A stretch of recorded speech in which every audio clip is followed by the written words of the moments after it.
కర్నూలు జిల్లాలో గత ఏడాది అక్టోబర్ 24న చిన్నటేకూరు సమీపంలో జరిగిన ఘోర బస్సు ప్రమాదం కేసులో కీలక పరిణామం చోటు చేసుకుంది.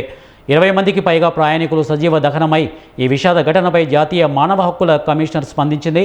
ఈ ఘటనపై సమగ్ర విచారణ చేపట్టిన కమిషన్ 4 వారాల్లోపు ఇప్పటి వరకు తీసుకున్న చర్యల నివేదిక సమర్పించాలని కర్నూలు జిల్లా ఎస్పీకి నోటీసులు జారీ చేసింది.